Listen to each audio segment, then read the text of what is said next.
একইভাবে শেখ হাসিনা অনলাইনে ভাষণে ঘোষণা দেওয়ার প্রতিবাদে দেশের বিভিন্ন জায়গায় বুলডোজার কর্মসূচি পালন করেছে বিক্ষুব্ধ ছাত্র জনতা। নোয়াখালীতে ওবায়দুল কাদেরের বাড়িতে ভাঙচুর করেছে লোকজন। এছাড়া রাজশাহীতে সাবেক প্রতিমন্ত্রী শাহরিয়ার আলমের বাড়ি, ভোলার সাবেক এমপি তোফায়েল আহমেদের বাড়িতে আগুন দেওয়া হয়েছে।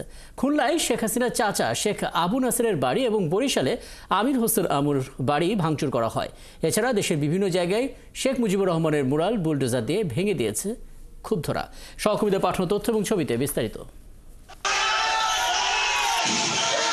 বৃহস্পতিবার নোয়াখালীতে আওয়ামী লীগের সাধারণ সম্পাদক ওবায়দুল কাদেরের বাড়িতে ভাঙচুর করে আগুন দেয় বিক্ষুব্ধ ছাত্র জনতা। বৃহস্পতিবার দুপুরে রাজশাহীর বাঘা উপজেলার আরানিতে সাবেক পররাষ্ট্র প্রতিমন্ত্রী শাহরিয়ার আলমের বাড়িতে আগুন দেয় বিক্ষুব্ধ জনতা। এছাড়া বেলা 12টায় রাজশাহী কলেজে শেখ মুজিবুর রহমানের মুরাল ভেঙে দেয় তারা। সারা বাংলাদেশের ন্যায় আমরা এই ক্যাম্পাসে মুজিববাদের চিহ্ন অপসারণের জন্য উদ্যোগ নিয়েছি। 14 দলের মুখপাত্র ও আওয়ামী লীগ সরকারের সাবেক মন্ত্রী আমির হোসেন আমুর ঝালকাঠির বাড়ি ও তার নামে থাকা সব প্রতিষ্ঠানের নাম ফলক ভাঙচুর করে ছাত্র জনতা। বরিশালে বুধবার রাতে আমির হোসেন আমুর বাড়িতে ভাঙচুর করে বাসভবনের একাংশ গুঁড়িয়ে দেয় বিক্ষুব্ধ লোকজন। কালীবাড়ি সড়কে সাবেক সিটি মেয়র শেরনিয়াবাদ সাদিক আবদুল্লার বাড়িতেও ভাঙচুর করে আগুন ধরিয়ে দেয়। ভোলায় বুধবার রাতে তোফায়েল আহমেদের বাড়িতে ভাঙচুর চালিয়ে আগুন ধরিয়ে দেয় বিক্ষুব্ধরা।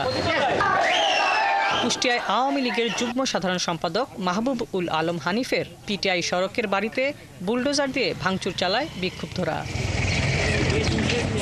খুলনার শেরেবাংলা রোডে শেখ হাসিনার চাচা শেখ আবু নাসেরের বাড়ি এখন নিশ্চিহ্ন।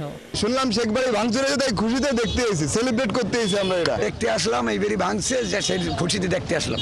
বৃহস্পতিবার নারায়ণগঞ্জ জেলা প্রশাসক কার্যালয়, পুলিশ সুপারের কার্যালয় এবং জেলা ও দায়রা জজ আদালতের সামনে শেখ মুজিবুর রহমানের 3টি মুরাল ভাঙচুর করে বিক্ষুব্ধ জনতা।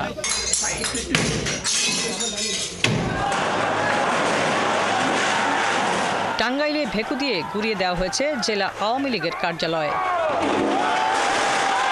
আমরা টাঙ্গাইলে আওয়ামী লীগের কোনো চিহ্ন রাখবো না, কোনো অফিস রাখবো না। পাশে ছাত্রলীগের অফিস আছে, আমরা ছাত্রলীগের অফিসকে ভেঙে ফেলবো, কারণ ফ্যাসিবাদের কোনো আস্থা এই বাংলায় হবে না। মাদারীপুরেও জেলা আওয়ামী লীগের কার্যালয় ভাঙচুর হয়েছে।